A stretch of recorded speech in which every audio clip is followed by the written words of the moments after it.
우리가 인사한 것처럼 추석 명절을 앞두고 있습니다. 명절은 가족과 함께하는 소중한 시간입니다. 오랜만에 가족들을 만나고 따뜻한 정을 나누고 함께 웃고 이야기를 나누는 정말로 행복한 시간이기도 합니다. 그러나 우리가 이 추석 명절을 맞이할 때 그리스도인으로서 이 명절을 단순한 휴일이나 가족 모임으로만 우리가 받아들일 것이 아닙니다. 하나님께서는 이 명절을 통해서 우리 가족이 서로 사랑하는 가족 되기를 원하시고, 또 믿지 않는 가족들이나 믿음에서 떠나간 가족들이 있다면 그들을 영혼을 구원하는 기회로 이 명절을 사용하기를 하나님은 원하고 계신 줄로 믿습니다. 특별히 이 명절을 맞이해서 우리 그리스도인들이 어떻게 가족 사랑의 기회로, 또 영혼 구원의 기회로 이 명절을 우리가 활용할 수 있을까? 오늘은 말씀을 통해서 함께 그 은혜를 나누기를 원합니다. 첫째로 이번 추석 명절은요, 가족 사랑과 관계 회복을 위한 기회로 삼으시기 바랍니다. 이 명절에 우리가 가족들이 함께 모이는 즐거움이 있지만 때로는 모이기가 껄끄러울 때도 있습니다. 가족 간에도 쌓여있는 오해와 아직 풀리지 않은 갈등과 상처들이 해소되지 않고 쌓여있는 가정들이 있다는 겁니다. 이것이 시간이 갈수록 해소가 되어야 되는데 오히려 점점 더 굳어지고 그 상처가 깊어지는 가정도 분명히 있을 것입니다. 그럴 때일수록 우리가 기억해야 될 것이 있습니다. 가족은 하나님께서 우리에게 주신 가장 첫 번째 사역지라고 하는 겁니다. 오늘 본문 13절은 주님께서 우리에게 말씀하시기를 너희는 세상에 뭐라고 그랬습니까? 소금이니라고 말하고 있습니다. 우리가 세상에 태어나서 가장 먼저 만나는 사람이 바로 가족입니다. 일부 시간에도 새 생명 첫 하나님 앞에 나와 예배드리는 귀한 헌화식이 있었습니다.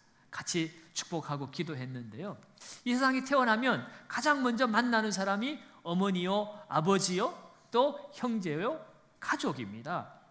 그러므로 여러분, 우리가 세상에서 소금의 역할을 하라고 주님은 말씀하시는데, 그렇다면 우리가 가장 먼저 가정에서부터 소금의 역할을 해야 한다는 겁니다. 소금의 역할에는 두 가지가 있습니다. 하나는 부패를 방지하는 것이고, 둘째는 맛을 내는데 그 역할이 있습니다. 우리가 가정에서 소금이 되어진다고 하는 것은 갈등과 상처로 인하여서 썩어 문드러지고 부패가는 가정이 되지 않도록 우리 그리스도인들이 먼저 소금의 역할을 해야 한다는 겁니다. 갈등과 상처를 중재하고 그것을 회복하고 해결하는 자로 서야 한다는 것입니다. 여러분, 구약 성경에 요셉을 우리가 잘 알고 있습니다. 요셉은 형들에게 미움을 받고 죽임 당할 뻔하다가 그가 노예로 애굽으로 팔려 버렸습니다. 요셉의 입장에서 보면 형들을 생각할 때 원망과 분노와 배신감으로 가득 찼을 것입니다. 형들이 그를 죽이려고 했던 것만큼 그도 형들을 만나면 형들을 죽이고 싶을 만큼의 분노와 원망과 원한으로 가득 차 있었을 것입니다. 그것이 일반적인 인간들의 살아가는 모습이 아니겠습니까? 그렇지만 나중에 어떻게 되었습니까? 요셉은 하나님이 그와 함께 하셔서 애굽의 총리가 되었습니다. 흉년의 때에 먹을 것을 찾아 애굽으로 찾아온 형제들을 요셉이 만나게 됩니다. 인간적인 생각을 하면 그 형들에게 얼마든지 복수할 수 있는 능력이 요셉에게는 있었어요. 죽이려면 죽일 수도 있었습니다. 그런데 요셉은 그렇게 하지 않았습니다. 그가 그렇게 하지 않을 수 있었던 이유는 하나님의 섭리를 깨달았기 때문입니다.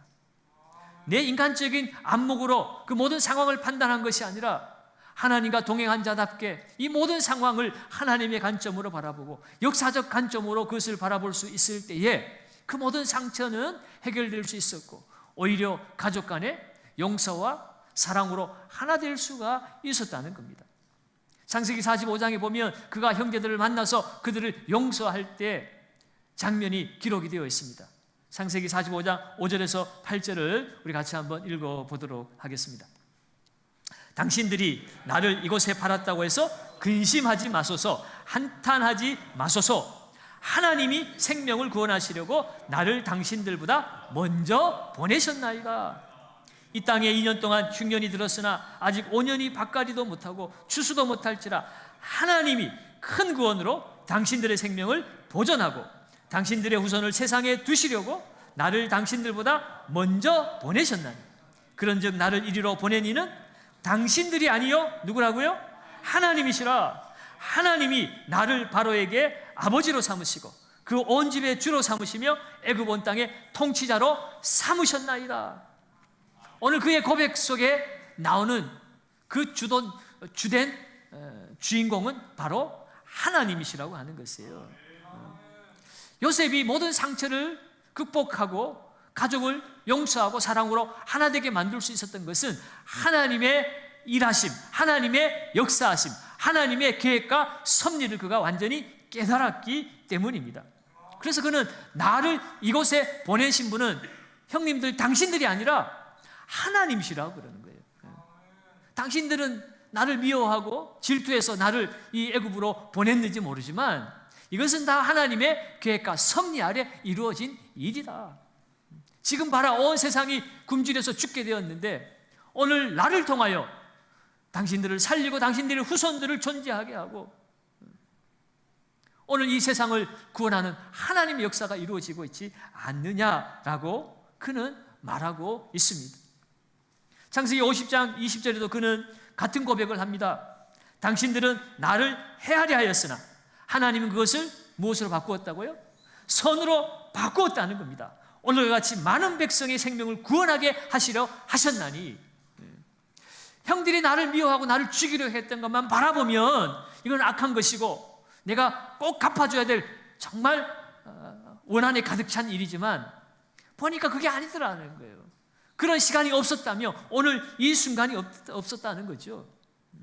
하나님은 그들의 악함까지도 선으로 바꾸셔서 오늘 수많은 백성들을 구원하게 하셨다라고 고백하고 있습니다.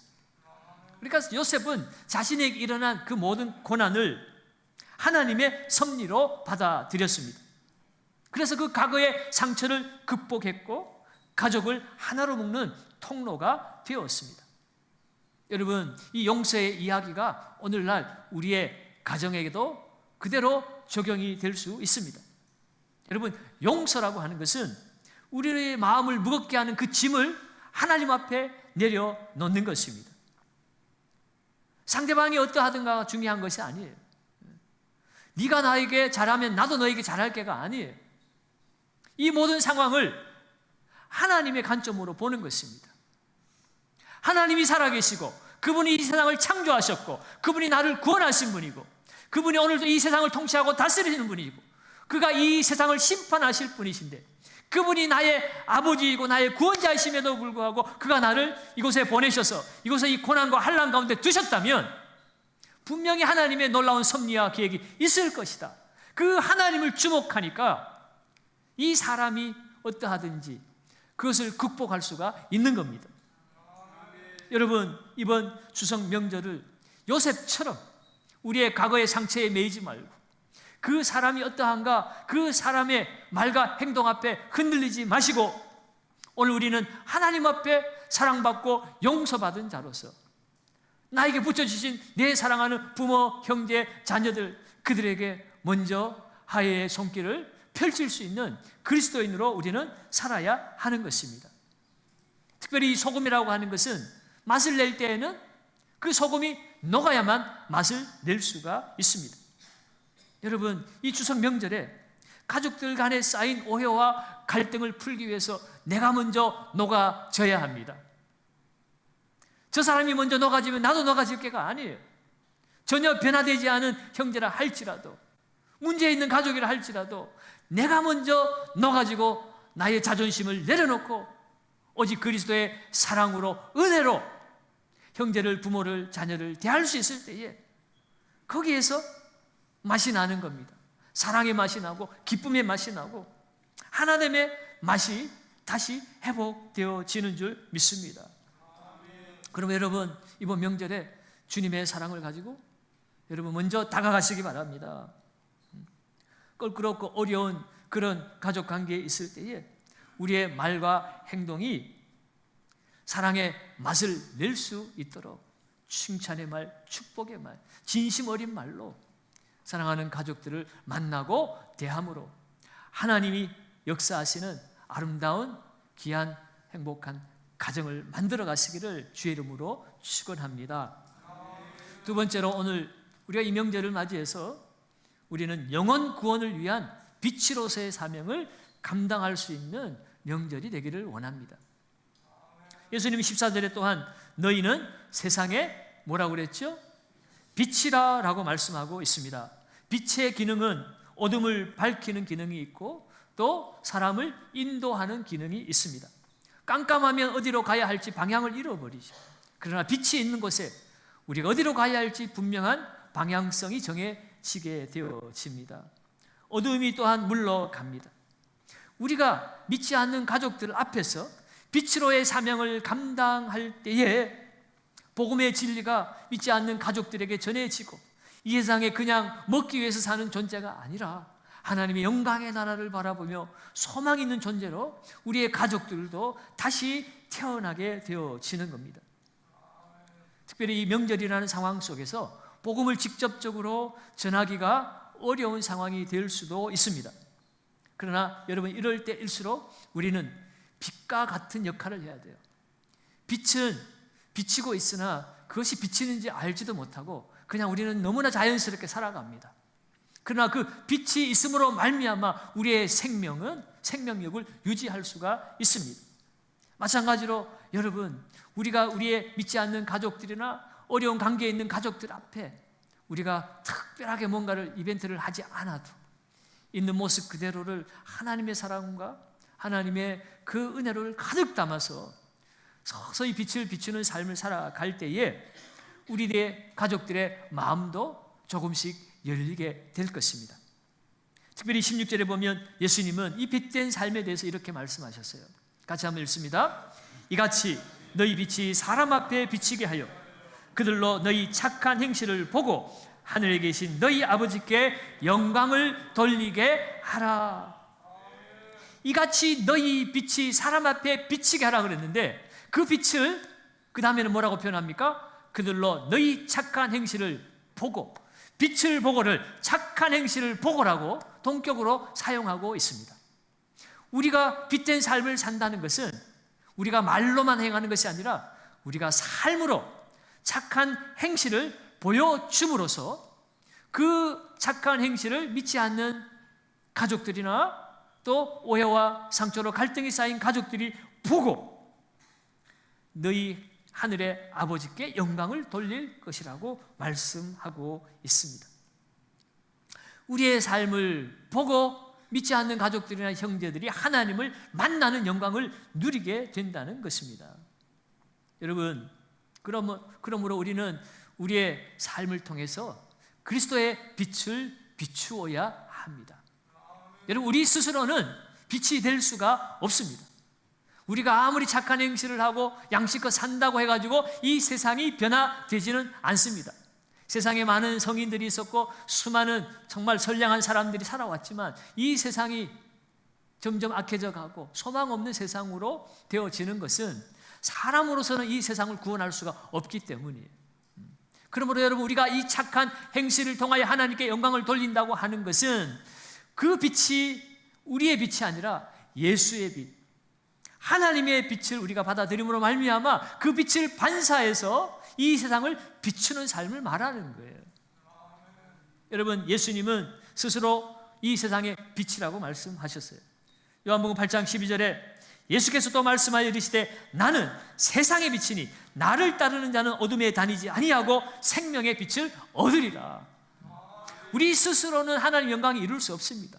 우리는 끊임없이 죄를 짓고 살아갈 수밖에 없어요. 우리가 생각하는 모든 것이 다 악할 수밖에 없는 것입니다. 그러므로 우리가 예수를 영접할 때 생명의 빛이신 예수가 내 안에 거하심으로 말미암아 그 빛으로 말미암아 그 빛을 반사함으로 우리는 이 세상에 빛된 삶을 살 수가 있다는 것입니다. 그러면 여러분, 오늘 너희는 이 세상의 빛이라고 말하는 것은 오직 예수 그리스도만이 빛이다라고 하는 것을 우리가 증거하는 삶을 살아야 한다는 겁니다. 그 예수 그리스도의 빛을 우리가 말로도 전할 수 있지만 가장 강력한 증거는 예수로 말미암아 변화된 나의 삶을 보여주는 것, 그것이 가장 강력한 증거가 된다는 거예요. 여러분, 삶으로 그 복음을 증거한 역사들을 우리가 많이 보게 되지만, 특별히 오늘 새벽에 우리가 말씀을 읽은 사도행전 16장 말씀이 대표적인 예가 되기도 합니다. 빌립보에서 바울과 실라가 복음을 전하다가 아무 죄 없이 억울하게 붙잡혀서 매를 맞고 감옥에 갇혔지요. 그때 바울과 실라가 어떻게 행동했습니까? 억울하다, 아무 죄도 없는 나를 신문도 안 하고 이렇게 함부로 매질을 하고 감옥에 가둘 수가 있느냐라고 원망하고 불평하지 않았습니다. 그곳에서 그들은 오히려 하나님의 섭리를 기대하면서 찬송하고 기도하기 시작했습니다. 그것을 그 안에 있는 죄수들이 보았을 것이고 또 그를 지키고 있는 간수가 보았을 것입니다. 그런데 그 가운데 놀라운 일이 일어났죠. 찬송과 기도가 올려지는 그 가운데 갑자기 지진이 나서 옥문이 터져버렸습니다. 그리고 그들을 채워놓았던 착고가 저절로 풀려져 버렸어요. 이때 간수는 깜짝 놀랐습니다. 이 틈을 타서 죄수들이 다 도망을 갔겠거니 하고 그는 그 자리에서 칼로 자기를 자결하려고 하는 그런 순간이었어요. 그때 한 소리가 들려옵니다. 바로 사도 바울이 외치는 소리였어요. 바울이 크게 소리질러 이르되 내 몸을 상하지 말라, 우리가 다 여기 있노라. 여러분, 사도 바울의 입장에서는 옥문이 터지고 착고가 풀린 것을 하나님이 나의 억울함을 아시고 이 옥문을 열고 도망을 가라고 이렇게 기적을 베푸셨구나, 이렇게 받아들일 수 있겠죠. 아마 저 같으면 이제다 싶어가지고 막 달려서 도망을 갔지 싶은데, 그런데 사도 바울은 그렇게 하지 않았어요. 여러분, 이 간수가 자결을 하려고 했던 것은 당시에 로마법에는 죄수를 놓쳐버리면 그 간수가 대신 형벌을 받게 되어 있었습니다. 그래서 이 간수는 그 수치를 당하지 않기 위해서 스스로 자결을 하려고 했던 것이고, 그 사실을 안 사도 바울은 내 목숨 구하자고 도망가려고 하지 않고 그 간수의 생명을 구하기 위해서 그는 여기 있다라고 그만두라고 외쳤던 것입니다. 사실 사도 바울은 영혼 구원을 위해서 여기까지 와 있었던 거죠. 내 목숨 위해서 살았던 사람이 아닙니다. 내 목숨보다 그 간수의 목숨이 더 소중하다는 사실을 알고 그 간수에게 내가 여기 있다고 말했습니다. 이것을 본 그 간수가 바울 앞에 가서 엎드려서 어찌하면 내가 구원을 받을 수 있을까요? 라고 이야기를 했고, 그때에 그 바울이 우리가 알고 있는 유명한 말, 주 예수를 믿으라, 그리하면 너와 내 집이 구원을 받으리라 말씀했습니다. 그리고 그 말씀이 그대로 이루어졌죠. 간수는 감동을 받고 바울 일행을 데리고 자기 집에 가서 상처를 싸매어주고 치료를 해주고 하나님의 복음의 말씀을 듣고 그 자리에서 간수와 온 가족이 예수님을 영접하고 세례를 받고 그 가정이 구원을 받게 되는 놀라운 역사가 나타났습니다. 사랑하는 여러분, 오늘 이 말씀을 통해서 우리가 보게 되는 것은 사도 바울이 복음을 전해서 간수가 변화된 것이 아니었다는 거예요. 간수가 옥문이 터지고 착고가 풀리는 그 기적 앞에서 감동을 받고 변화된 것이 아니었다는 거예요. 도망가지 않고 내 목숨을 살리기 위해서 그 감옥에 그대로 머물러 있는 그 바울을 보면서 진정한 생명이 무엇인지, 진리가 무엇인지 그는 궁금해지기 시작했던 거예요. 사랑하는 여러분, 오늘 이 명절을 보내는 우리들에게도 이것이 큰 교훈이 되고 있습니다. 때로는 말보다 더 강력한 힘이 우리의 삶이라고 하는 것입니다. 말로도 복음이 전해지겠지만 말이 없어도 예수 믿는 우리의 삶이 강력한 복음의 도구가 되어지는 거예요. 여러분, 어떤 사람은 교회 다니는 우리 시어머니 때문에 나는 교회 가기 싫어, 교회 다니는 며느리 때문에 나도 교회 가기 싫어. 여러분, 그렇게 하는 사람들이 가끔 있더라고요. 왜 그래요? 삶이 안 따라주니까. 그 삶에 실망을 했는데 교회 다니는 분이 그렇다 하니까 괜히 교회가 싫어지고 전도받기 싫은 거예요. 근데 반대로 되는 사람이 있어요. 나는 교회를 다니지 않지만 예수에 대해 잘 모르지만 우리 시어머니 보니까 나도 교회 가고 싶다. 교회 가면 시어머니처럼 되지 않을까. 우리 며느리 보니까 내 평생 불공 들이고 절에 다녔지만 우리 며느리 하는 집 보니까 나도 교회 가고 싶다. 그래서 찾아오는 어르신들도 있어요. 우리 교회는 다 그런 분들만 있어. 예수 잘 믿는 시어머니 따라 찾아온 며느리, 예수 잘 믿는 며느리 따라 찾아온 시어머니들만 우리 교회 다 등록하시니까 얼마나 좋은 교회인지 몰라요. 그런데 다른 교회는 다른 교회가 아니고 뭐 그런 데도 가끔 있더라고요. 여러분, 오늘 우리의 모습이 바로 이렇게 되어야 할 줄로 믿습니다. 예수님이 말씀하셔서 요한복음 13장 35절에 너희가 서로 사랑하면 이로써 모든 사람이 너희가 내 제자인 줄 알리라. 예수님을 따르는 제자인가 아닌가는 그 사람이 목사인가 장로인가 권사인가 그것 보고 아는 것이 아니고 서로 사랑하는 것 보니까 이 사람이 예수의 제자구나. 그것을 세상 사람들이 안다는 거예요. 목사 이름 달고 장로 권사 이름 달고 서로 미워하고 싸우고 다투면 사람들은 그리스도인이라고 제자라고 말하지 않고 손가락질을 하는 겁니다. 여러분, 오늘 이 명절에 우리의 삶을 통해서 그리스도의 빛을 비추심으로 하나님의 영광이 나타나는 우리 경상교회 모든 가족들, 가정이 되어지시기를 주의 이름으로 축원합니다. 세 번째로요, 우리는 가족 구원을 위해 기도에 힘쓰는 명절이 되시기를 바랍니다. 특별히 우리의 착한 행실과 섬김이 복음의 씨앗을 뿌리는 시간이라면 우리의 기도를 통해서 하나님께서 우리의 불신 가족이나 상처받은 우리의 가족들의 마음을 기경하는 시간입니다. 우리의 기도를 통해서 하나님께서 찾아가서 그들의 마음을 만지신다는 거예요. 마치 소금이 음식 전체에 서서히 퍼져가서 맛을 일으키는 것처럼 우리의 기도의 그 시간을 계속해서 포기하지 않고 기도하며 나아갈 때에 하나님의 성령께서 그들의 마음을 서서히 만지기 시작하고 결국 때가 되면 그들이 구원을 받는 귀한 열매로 나타나게 된다는 겁니다. 그래서 골로새 4장 2절에 사도 바울은 기도를 어떻게 하라고 그랬습니까? 계속하고 기도에 감사함으로 깨어 있으라. 기도를 멈추지 말라는 거예요. 기도를 계속하라고 말씀하고 있습니다. 가족이 예수님을 영접하기까지, 믿음에 떠난 자녀들이 믿음에 돌아오기까지 오랜 시간이 걸릴 수도 있습니다. 그러나 여러분, 우리는 계속해서 기도해야 합니다. 포기하지 말아야 합니다. 하나님께서 반드시 이루실 것이라는 소망을 가지고 기도에 깨어 있어야 합니다. 요셉이 고난 속에서도 하나님을 끝까지 신뢰하고 기다렸던 것처럼 우리는 기도를 통하여 우리의 가족을 하나님께 올려드려야 합니다.